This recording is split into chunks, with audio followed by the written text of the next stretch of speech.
கர்த்தருடைய பரிசுத்த நாமத்திற்கு மகிமை உண்டாவதாக. இன்றைய தினத்திலும் நாம் ஒரு மிஷனரியை குறித்து பார்க்க இருக்கிறோம்.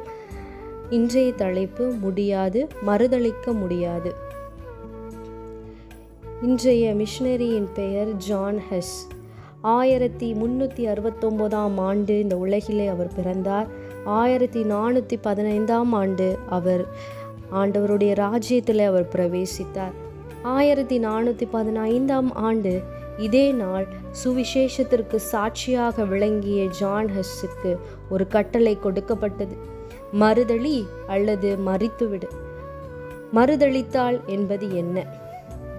ஆண்டவராகிய இயேசு கிறிஸ்துவின் மீதுள்ள விசுவாசத்தை விட்டுவிட வேண்டும், இல்லை என்றால் மரண தண்டனை. நீங்கள் இதில் எதனை தேர்ந்தெடுப்பீர்கள்? ஜான் ஹஸ் ஒரு வைராக்கியமுள்ள கிறிஸ்தவர், மத போதகரும் கூட. அந்நாட்களில் கிறிஸ்துவ சபைகள் முறையான தெளிவான விசுவாசமுள்ள உபதேசங்கள் இல்லை. குருமார்களும் போப்புகளும் தங்கள் விருப்பப்படி வேதாமத்தை திரித்தும் தவறாகவும் பிரசங்கித்தனர்.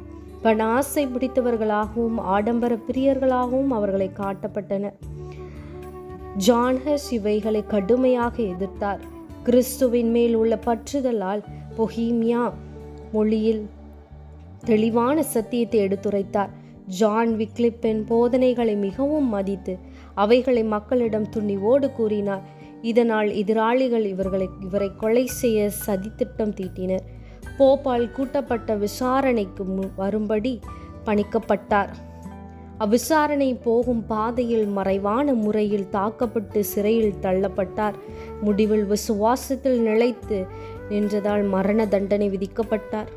ஒரு திருமண விருந்துக்கு செல்வது போல் தன்னை நெருப்புக்கு ஆயத்தம் செய்தார். ஒரு மரத்தில் கை கால்களை கட்டினர். கழுத்து வரை வைக்கோலும் விறகும் குவிக்கப்பட்டன. நெருப்புக்கு தழலால் உயர்ந்த போது அதை காட்டிலும் மேலாக ஆண்டவரை புகழ்ந்து பாட விண்ணகமேகினார். கடலில் கரைக்கப்பட்ட அவரது சாம்பல் உலகமெங்கும் சென்று சத்தியத்தை சாட்சியாக பகிர்கின்றன. அன்பரே, உங்கள் விசுவாசம் அசைக்க முடியாததாக காணப்படுகிறதா என்று சற்று சிந்தித்து பார்ப்போம். சத்தியத்தை கூறுபவர்களை கட்டி வைக்கலாம், சுட்டெரிக்கலாம். ஆனால் சத்தியத்தை கட்டி வைக்கவும் முடியாது, சுட்டெரிக்கவும் முடியாது. இப்பொழுது நாம் ஒரு தீர்மானத்தை எடுப்போம். ஆண்டவராகிய இயேசுவே, உம்மை உறுதியாக பற்றி கொள்ளவும் உம்முடைய கட்டளைகளுக்கு கீழ்ப்படியவும் எங்களுக்கு உதவி செய்யும் என்று ஒரு விசை தேவனுடைய பாதத்தில் அமர்ந்து நாம் ஜெபிப்போம். இன்றைய தினத்தில் இந்த மிஷனரியை குறித்து நாம் தியானித்தோம். இந்த வசனங்களை நாம் தியானிப்போம். 1 சாமுவேல் 18 அதிகாரம், ஏசாயா 62 அதிகாரம், மத்தேயு 7 அதிகாரம். ஆண்டவராகிய இயேசு கிறிஸ்துவை தன்னுடைய சொந்த இரட்சகராக ஏற்றுக்கொண்டு அவருக்காக தன்னுடைய உயிரை கொடுத்து தேவனோடு இப்பொழுது வாழ்ந்து கொண்டிருக்கிற ஜான் ஹஸ் அவருடைய வாழ்க்கையை நாம் பின்பற்றுவோம்.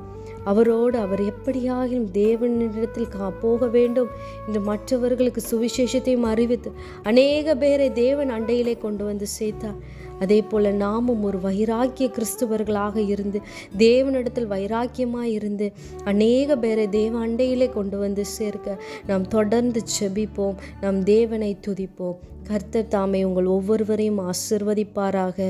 ஆமேன், ஆமேன்.